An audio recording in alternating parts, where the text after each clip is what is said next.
que daw, আমাকে পুড়িয়ে দাও। আমি জানি মেগাস্টার শাকিব খানের রকস্টার সিনেমার টিজার সবাই দেখে নিয়েছেন, কিন্তু এই টিজারে এমন কিছু চমক বা হিডেন ডিটেলস লুকিয়ে রয়েছে যা অনেকেই এই টিজারটা দেখেছেন কিন্তু এই বিষয়গুলো একদমই খেয়াল করেন নাই, আর এটা আমি 100% গ্যারান্টি দিয়ে বলতে পারি। বাট আজকের ভিডিও সম্পূর্ণ দেখলে রকস্টার সিনেমার টিজারে লুকিয়ে থাকা অসংখ্য চমক বা হিডেন ডিটেলস সম্পর্কে আপনারা খুবই ইজিলি জানতে পারবেন, তাই ভিডিও শেষ পর্যন্ত অবশ্যই দেখবেন। এই ফাঁকে আপনি চাইলে এই ভিডিওতে লাইক আর চ্যানেলটা সাবস্ক্রাইব করে রাখতে পারেন। তো চলুন এবার ভিডিও শুরু করি।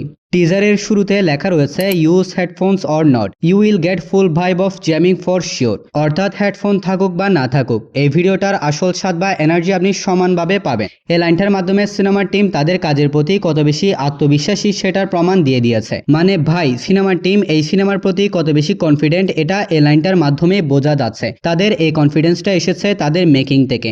এরপর আমরা শাকিব খানকে বা আগুনকে ঘুমন্ত অবস্থায় দেখতে পাচ্ছি। তার চোখ মুখের এক্সপ্রেশন বা অবস্থা দেখে বোঝা যাচ্ছে তিনি রাতে প্রচুর পরিমাণে ড্রিঙ্কস করেছেন এবং এসে ঘুমিয়ে পড়েছেন। আগুনের চোখ খোলার সাথে সাথে মিউজিক এবং ভয়েস ওভারের মাধ্যমে টিজারের বিল্ড আপ শুরু হয়। টিজারের প্রথম 15 সেকেন্ডের মধ্যে হাই স্কোরের বিজিএম এর সাথে একটা সংলাপ ব্যবহার করা হয়, যেখানে বলা হচ্ছে music isn't just acoustic now, sometimes it's more than life. অর্থাৎ এখানে বোঝানো হয়েছে মিউজিক শুধুমাত্র বাদ্যযন্ত্রের মধ্যে সীমাবদ্ধ নয়, এটা এমন একটা অনুভূতি যা অনেক ক্ষেত্রে মানুষের জীবনের থেকেও গুরুত্বপূর্ণ হয়ে ওঠে। এই লাইনটা কিন্তু অনেক বেশি ইম্পর্টেন্ট, কারণ এই লাইনটার মাধ্যমে সিনেমার প্লট বা গল্প কিরকম হবে সেটার ইঙ্গিত দেওয়া হয়েছে। তো সিনেমাটার গল্প এগিয়ে যাবে শাকিব খানের আগুন ক্যারেক্টার এবং তার মিউজিকের প্রতি স্ট্রাগল এবং ভালোবাসাকে ঘিরে। সিনেমাটায় ব্যাপারটাকে এমনভাবে প্রেজেন্ট করা হবে যেখানে আমরা দেখতে পারবো আগুনের জন্য মিউজিক হচ্ছে সবকিছু, মিউজিক তার বেঁচে থাকার কারণ, মিউজিক তার জন্য মোটিভেশন। আর সিনেমাটায় শাকিব খানকে ছোট থেকে বয়স্ক পর্যন্ত তিনটা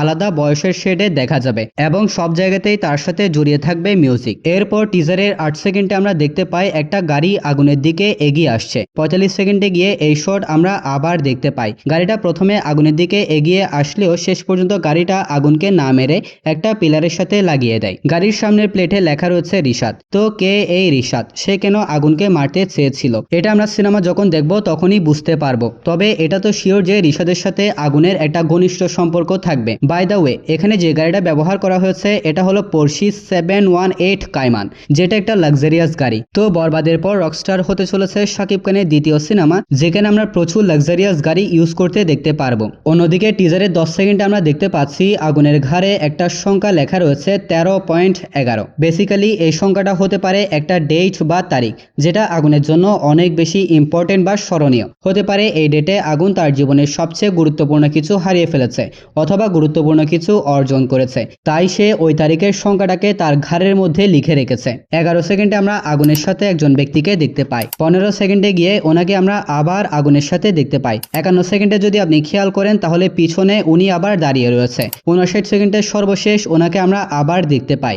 1 মিনিট 20 সেকেন্ডের এই টিজারে আগুনের সাথে যে ব্যক্তিকে আমরা টোটাল 4 থেকে 5 বার দেখতে পাচ্ছি, ওনার নাম হচ্ছে কাজী সাব্বির, যিনি রিয়েল লাইফে একজন স্পোর্টস সাংবাদিক। তবে সিনেমাটার মধ্যে আমরা হয়তো তাকে শাকিব খানের বেস্ট ফ্রেন্ডের চরিত্রে অভিনয় করতে দেখতে পারবো। তাছাড়া আপনি ওনাকে বলতে পারেন রকস্টার সিনেমার জিল্লু। 12 সেকেন্ডে একটা গাড়িতে আগুনের সাথে আমরা তারিক আনামকে দেখতে পাই। 47 সেকেন্ডে তারিক আনামকে আবার এক ঝলক দেখানো হয়। সম্ভবত তিনি সিনেমাটার মধ্যে আগুনের অর্থাৎ শাকিব খানের বাবার ক্যারেক্টার প্লে করবে। সো হাই স্কোরের বিজিএম এর সাথে প্রোডাকশন কাট এরই সাথে 14 সেকেন্ডের মধ্যে টিজারের প্রথম বিল্ড আপ শেষ করা হয়েছে। টিজারের দ্বিতীয় ভাগ শুরু হয় 15 সেকেন্ডের পর থেকে। দ্বিতীয় ভাগে আগুনের কার্যকলাপকে হাইলাইট করা হয়েছে, যেখানে প্রথমেই দেখতে পাচ্ছি আগুন কাজী সাব্বিরের সাথে ড্রিঙ্কস করছে, মনোযোগ দিয়ে গান লিখছে, গান রেকর্ড করার প্রস্তুতি নিচ্ছে, গান রেডি করেছে। এরপর টিজারের 18 সেকেন্ডে আমরা শাকিব খানকে একদম ছোট চুলের লুকে দেখতে পাচ্ছি। আর এই শটটা হতে পারে আগুনের যে জার্নি এখানে আমরা দেখতে পারবো সেই জার্নির একদম প্রথম দিকের একটা সিন। যদি আপনি খেয়াল করেন তাহলে এই শটে হালকা করে সাবিলা নূরকে দেখা গিয়েছে, যা ক্লিয়ার করে দিচ্ছে সাবিলা নূর আগুনের জার্নিতে প্রথম থেকেই তার সাথে থাকবে। তাছাড়া এই শটে আগুন বেশ কয়েকটা লোকের সাথে কোনো একটা বিষয় নিয়ে ডিল করছে। পরবর্তী শটে আমরা আগুনকে একটা স্টেজে দেখতে পাই, যেখানে পিছনে লেখা রয়েছে কালচারাল ফিস্ট কনসার্ট, অর্থাৎ এটা একটা ছোটখাটো মিউজিক ইভেন্ট বা সাংস্কৃতিক অনুষ্ঠান। এই সিনগুলো হয়তো ঢাকা বিশ্ববিদ্যালয়ে শুট করা হয়েছিল। তো যাই হোক, এর আগের শটে আগুন যে জামাটা পরেছিল সেই সেম জামাটা আমরা স্টেজে এই শটে আবারও দেখতে পাচ্ছি। পাশে যদি লক্ষ্য করেন তাহলে দেখতে পাবেন আগুনের সাথে যে ব্যক্তিগুলো ডিল করেছিল তাদের মধ্যে একজন কিন্তু স্টেজে আগুনের সাথে উপস্থিত রয়েছে। তাছাড়া উপরে একটা বড় বোর্ডে লেখা রয়েছে ফাইন্ডিং ওয়ে টু হোম, অর্থাৎ বাড়ি ফেরার পথ খুঁজে পাওয়া। আর এলাকাটা ইঙ্গিত দিচ্ছে আগুন মিউজিকের মাধ্যমে তার আসল ঘর বা আসল লক্ষ্য খুঁজে বেড়াচ্ছে।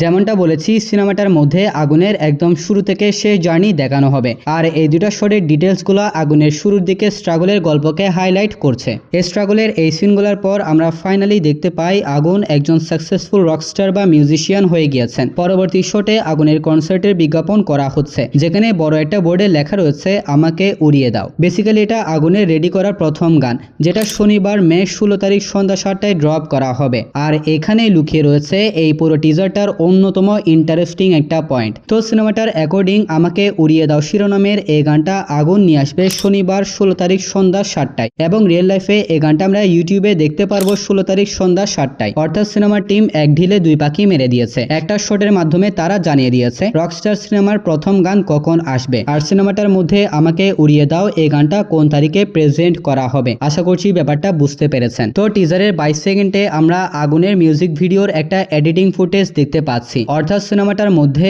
আগুন মিউজিক ভিডিও শুট করে সেটা সোশ্যাল মিডিয়াতে আপলোড করবে, সেরকম একটা ব্যাপার হয়তো এই সিনেমাটার মধ্যে আমরা দেখতে পারবো। টিজারের 24 সেকেন্ডে আমরা একটা বড় কনসার্ট এরিয়া দেখতে পাচ্ছি, যেটা মালয়েশিয়াতে শুট করা হয়েছে। বেসিক্যালি এটা মালয়েশিয়ার ন্যাশনাল স্টেডিয়াম, যেটা কুয়ালালামপুরে অবস্থিত। তো ইন্টারন্যাশনাল লোকেশনের একটা শট দেখানোর মাধ্যমে আগুনকে গ্লোবাল সুপারস্টার ট্যাগ দেওয়া হয়েছে। দেন গ্লোবাল লেভেলে অর্থাৎ ইন্টারন্যাশনাল লেভেলে আগুনের কি পরিমাণ ক্রেজ রয়েছে সেটা এই সিনগুলোর মাধ্যমে বুঝিয়ে দেওয়া হয়েছে, যেখানে আগুন একটা লাক্সারিয়াস গাড়ি করে এন্ট্রি নেয় এবং তাকে দেখার জন্য তার ভক্তরা এগিয়ে আসছে। দেন ডিরেক্টর কাট এর সাথে টিজারের দ্বিতীয় 15 সেকেন্ডে শাকিব খানের ক্যারেক্টার সম্পর্কে আইডিয়া দেওয়া হয়েছে। দ্বিতীয় 15 সেকেন্ডে শাকিব খানের ক্যারেক্টারের কার্যকলাপ, স্ট্রাগল এবং সাকসেস স্টোরি দেখানো হয়েছে। সো টোটাল 30 সেকেন্ডের মধ্যে শাকিব খানের ক্যারেক্টার এবং তার জার্নির স্টোরিকে বিল্ড আপ করা হয়েছে। এর পরবর্তী 1 মিনিট 20 সেকেন্ড পর্যন্ত শাকিব খানের আগুন ক্যারেক্টারটা সাকসেসফুল হওয়ার পর কোন পথে এগিয়েছে, কি ফেস করেছে, এই সমস্ত বিষয়গুলোকে হাইলাইট করা হয়েছে। এখানে আগুনের খারাপ দিক এবং কষ্টের মোমেন্টগুলোকে প্রেজেন্ট করা হয়েছে। যেমন 33 সেকেন্ড আমরা দেখতে পাই আগুন মাইক খুলে ফেলে দিচ্ছে। 50 সেকেন্ডের এই সিনে দেখানো হয়েছে যেখানে আগুন মাইকটা ফেলে দিয়েছে। আমরা আরো দেখতে পাই আগুন বেপরোয়াভাবে গাড়ি চালাচ্ছে। সে সঠিক সময়ে কনসার্টে পৌঁছায় নাই, যার কারণে কনসার্টের স্পন্সর খেপে গিয়েছে, সাথে আগুনের বাবা নিজেও খেপে গিয়েছে। অন্যদিকে একটা শটে আগুন সোফাতে বসে রাগান্বিত হয়ে জিনিসপত্র ফেলে দিচ্ছে। এরপর এই শটে আমরা যে সিনটা দেখতে পাচ্ছি এটা সম্ভবত জেলখানার একটা সিন হবে, যেখানে আগুন বাদ ফেলে দিচ্ছে। 51 সেকেন্ডে দেখানো হয় আগুন ড্রাগস নিচ্ছে। 52 সেকেন্ডে দেখানো হয় আগুন একজনের সাথে কোনো একটা কারণে গ্যাঞ্জাম করছে। 53 সেকেন্ডে দেখানো হয় আগুনকে পুলিশ ধরে নিয়ে যাচ্ছে। সো এই 53 সেকেন্ড পর্যন্ত আগুনের অসংখ্য খারাপ কার্যকলাপকে হাইলাইট করা হয়েছে, যা এটাই ইঙ্গিত দিচ্ছে আগুন সাকসেসফুল হওয়ার পর অনেকটা বদমেজাজি এবং বেপরোয়া টাইপের হয়ে যাবে। সো সে কেন এমন হয়ে যাবে, কি হয়েছে তার সাথে, এই সমস্ত প্রশ্নের উত্তর আমরা সিনেমা হলে গেলে তখন পেয়ে যাব। পরবর্তী বেশ কয়েকটা শটে আমরা আগুনকে অনেকটা হতাশাগ্রস্ত, ডিপ্রেসড এবং ডিমোটিভেট দেখতে পাচ্ছি। তো সম্পূর্ণ ব্যাপারটা ইঙ্গিত করছে অতীতের কোন একটা ঘটনা আগুনকে অনেক বেশি কষ্ট দিবে, যার কারণে সে ডিমোটিভেট হয়ে যাবে এবং বেপরোয়া আচার আচরণ শুরু করে দিবে। এরপর টিজারের একদম শেষের দিকে আমরা আগুনকে খুবই ইমোশনাল ওয়েতে একটা সংলাপ বলতে দেখতে পাই। সেখানে সে বলে আমাকে নিয়ে যাও তোমার সাথে। এই লাইনটা সম্ভবত আগুন তার মাকে উদ্দেশ্য করে বলবে।